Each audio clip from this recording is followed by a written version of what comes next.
नमस्कार, India 360 degree में आपका स्वागत है। मैं हूं निशांत चतुर्वेदी। प्रधानमंत्री मोदी शिव भक्त हैं और उन्हें जब भी मौका मिलता है उनकी शिव भक्ति दिख जाती है। आज पीएम मोदी केदारनाथ धाम पहुंचे। यहां पीएम ने भगवान शिव का रुद्राभिषेक किया, विधिवत पूजा पाठ किया। बदन पर भगवा दुशाला, माथे पर तिलक और गले में प्रसाद की माला पहने पीएम पवित्र धाम केदारनाथ पहुंचे। परिसर के भीतर गर्भगृह में पीएम एक सच्चे साधक की तरह दिखे। पीएम ने पूरे विधि विधान से रुद्राभिषेक किया। मंत्रोच्चार के बीच वो हाथ जोड़े खड़े रहे। पुजारी ने उनके गले में माला डाली, माथे पर तिलक लगाया।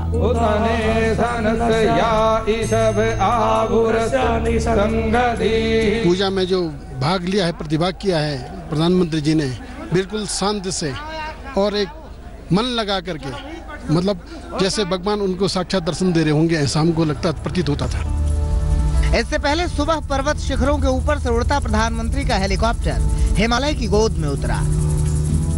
नरेंद्र मोदी सेना की जिप्सी में सवार होकर भगवान शिव के प्राचीन मंदिर केदारनाथ धाम के द्वार तक पहुंचे।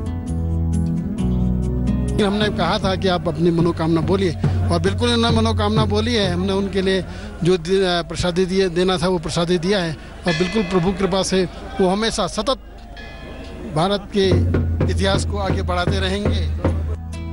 धीरे धीरे चलते हुए वो प्रांगण में आए। गर्भगृह में घुसने से पहले जूते उतार कर विजिटर बुक में उन्होंने अपनी एंट्री की।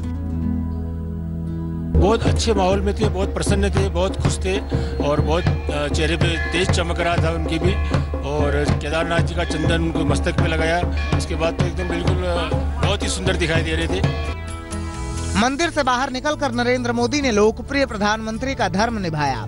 एक छोटी बच्ची से लेकर बड़ों तक पहुंचने की कोशिश की।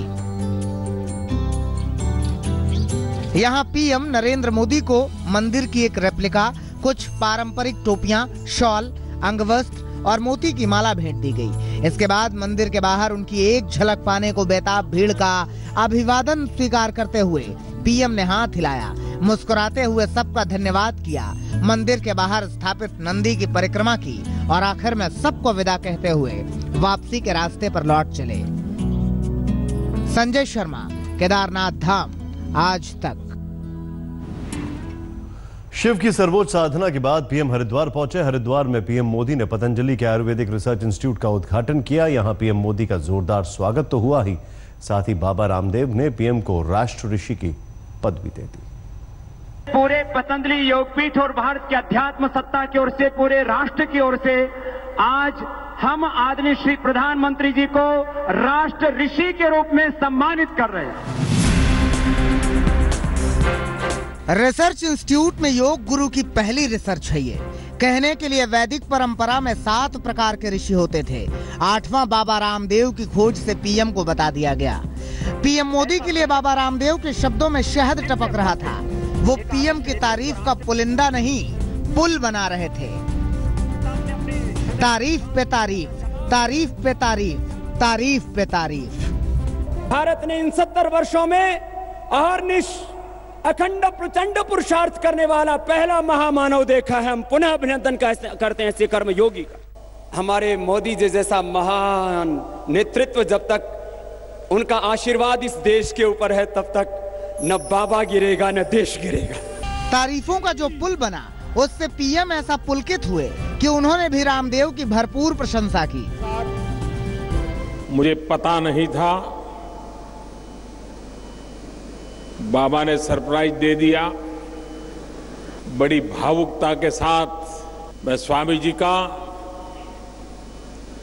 इस पतंजलि पूरे परिवार का अंतःकरण पूर्वक आभार व्यक्त करता हूं। स्वामी रामदेव जी वाली जड़ी बूटी हर संकटों को पार कर करके नैया को आगे बढ़ाने की ताकत देने वाली होती है।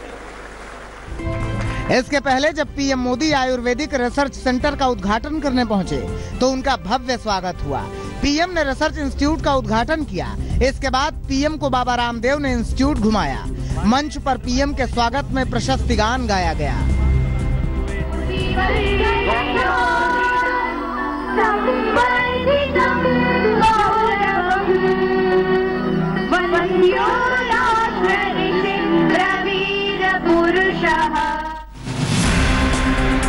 आपको बता दें कि पतंजलि के आयुर्वेद रिसर्च इंस्टीट्यूट में करीब 200 वैज्ञानिक अलग अलग जड़ी बूटियों पर रिसर्च करेंगे।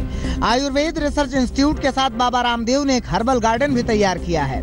रिसर्च सेंटर करीब 200 करोड़ रुपए की लागत से तैयार किया गया है। ये देश का सबसे बड़ा आयुर्वेदिक रिसर्च सेंटर है। हरिद्वार से मीनाक्षी कंडवाल के साथ आज तक ब्यूरो।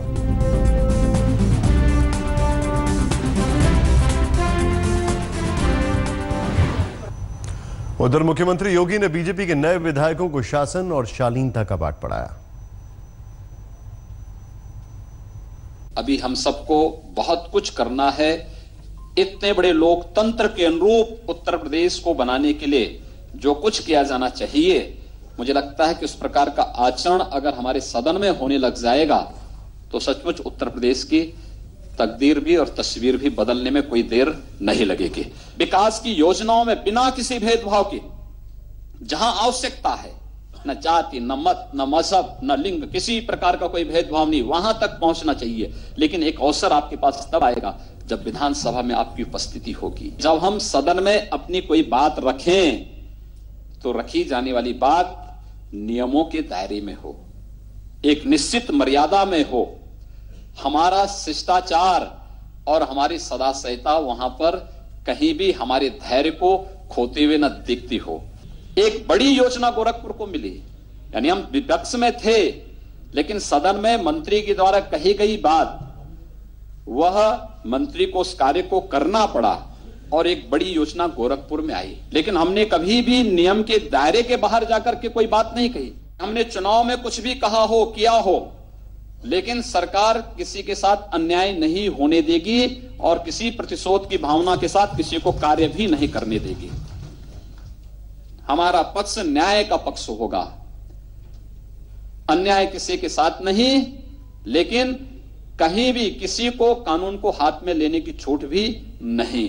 और उस विश्वास के साथ, पूरे धड़ल्ले के साथ विधानसभा के अंदर अगर आप अपनी आवाज को उठाएंगे तो सरकार पूरी संवेदना के साथ उस पर कार्य करने के लिए तत्पर होगी।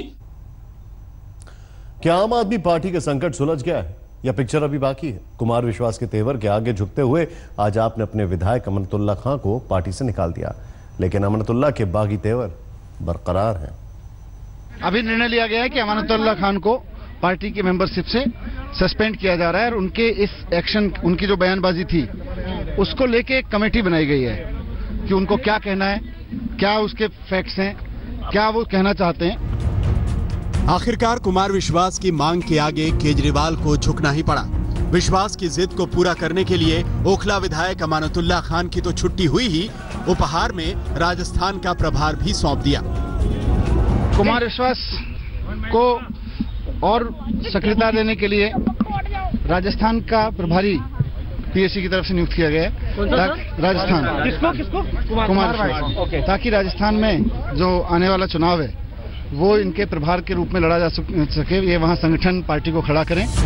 अमानतुल्लाह खान ने कुमार विश्वास पर बीजेपी से साठगांठ कर पार्टी पर कब्जे की कोशिश का आरोप लगाया था। तभी से विश्वास उन्हें पार्टी से हटाने की मांग पर अड़े थे। पार्टी ने जब उनकी मांगों की अनदेखी की तो मंगलवार शाम विश्वास ने मीडिया में आकर साफ कह दिया कि वो रात तक कोई फैसला सुना देंगे। इसी के बाद विश्वास के घर मंगलवार रात से ही केजरीवाल, सिसोदिया समेत पार्टी के आला नेता उन्हें मनाने पहुंचते रहे। आखिरकार दोपहर तक सुलह का फॉर्मूला निकाल लिया गया। कार्यकर्ता की आवाज, भ्रष्टाचार विरोधी आवाज और राष्ट्रवाद, इन तीन पर काम करेगी। आज पार्टी ने संकेत दिया है कि शीर्ष पर बैठे किसी भी साथी के लिए अनर्गल बयानबाजी बर्दाश्त नहीं की जाएगी। वी द नेशन के लिए, अपने वीडियो के लिए मैं किसी से माफी नहीं मांगूंगा। सैनिक के सम्मान के लिए, राष्ट्र के सम्मान के लिए मैं किसी से माफी नहीं मांगूंगा। विश्वास मान गए, लेकिन अमानतुल्लाह अभी भी मानने को तैयार नहीं। उनके सख्त तेवर निलंबन के बावजूद कायम है।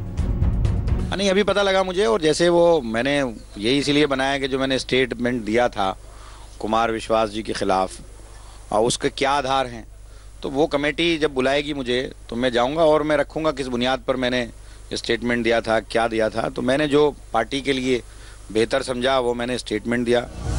फिलहाल आम आदमी पार्टी का विवाद तो सुलझ गया है, लेकिन कहना मुश्किल है कि ये तात्कालिक युद्ध विराम है या फिर ये संकट की शुरुआत है।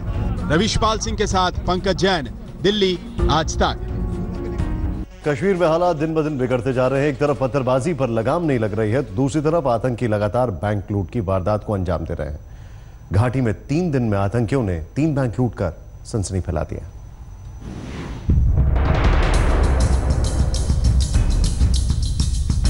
आतंकियों के निशाने पर घाटी के बैंक। 3 दिन में आतंकियों ने लूटे 3 बैंक। बॉर्डर से लेकर घाटी के अंदर तक पाकिस्तान अपनी हरकतों से बाज नहीं आ रहा। अब घाटी के अंदर आतंकवादियों के निशाने पर बैंक है, जहां वो लूटपाट करते दिख रहे हैं। पिछले 3 दिनों के अंदर कश्मीर में आतंकियों ने 3 बैंक लूटे हैं। आज पुलवामा में जम्मू कश्मीर बैंक में आतंकियों ने फिर से 5 लाख रुपए की लूट को अंजाम दिया। जो यहाँ लोग जो अपना अमानत जमा करते हैं बैंक में, उसकी हिफाजत के लिए निकले थे और इस तरह से इनको बेदर्दी से कत्ल करना, मुझे लगता है कि ये हमारे कौम की इससे बड़ी बदकिस्मती कोई नहीं हो सकती है। इससे पहले पिछले 2 दिनों में कुलगाम में आतंकी 2 बार बैंक को निशाना बना चुके हैं। तारीख 2 मई 2017, जगह यारीपुरा। यहाँ हथियारों के बल पर आतंकियों ने 65,000 की लूट को अंजाम दिया था।